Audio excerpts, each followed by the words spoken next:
That is the view of former NBA Commissioner David Stern. Stern claims if the 31-year-old athlete were a basketball player and protested in the same way he did, Kaepernick would still be playing. The former San Francisco 49ers quarterback has not signed with an NFL team since he opted out of his contract with the Niners in March 2017. He divided opinion among fans, owners and players after he began protesting during the playing of the U.S. national anthem back in 2016.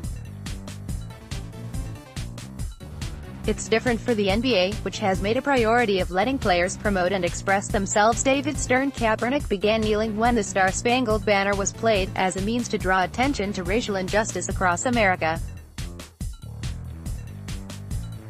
And Stern, speaking on the Bloomberg Business of Sports podcast, suggested criticism of Kaepernick's actions and others who joined him in protesting, most notably by U.S. President Donald Trump, might have influenced NFL owners.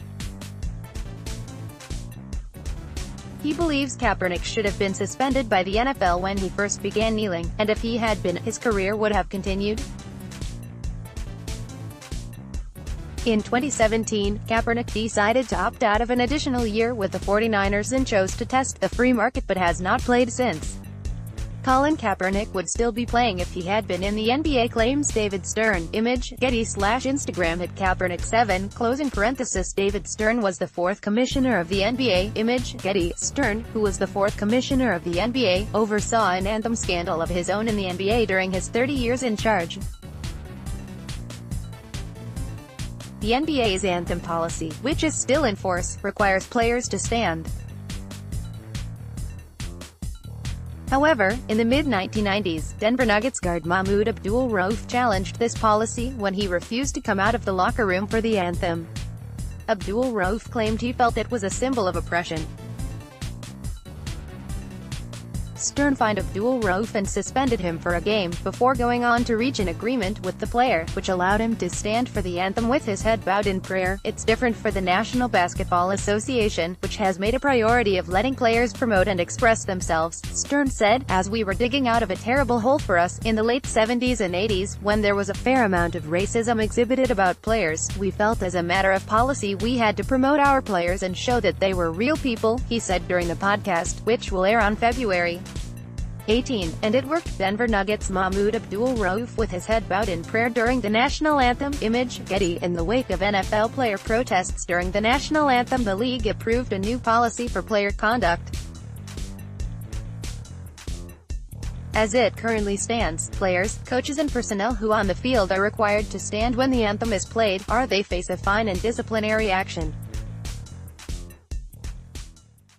The NFL claimed they have not removed the rights of players to protest, as a person can choose to stay in the locker room until the anthem has been performed, if they so wish. As for Kaepernick, there have been recent rumors linking him to the newly formed Alliance of American Football League. Fox Sports' Jason Whitlock believes playing in the AAF would be an opportunity for the quarterback to demonstrate his talents and would be ratings gold for the newly formed Spring League. In his NFL career, Colin Kaepernick has thrown for 12,271 yards and has 72 passing touchdowns. Image, Getty. In his NFL career, Kaepernick has thrown for 12,271 yards, has 72 touchdowns and 30 interceptions. He has also rushed for 2,300 yards and has notched up 13 touchdowns with his legs. Stern claims fans who were angry over Kaepernick's protests wouldn't stop supporting their NFL teams if the quarterback signed a deal with a franchise. Look at the bounce back the NFL had this season, Stern said. They are the #1 sports property and the #1 television property likely in the world, other than the Olympics and the World Cup.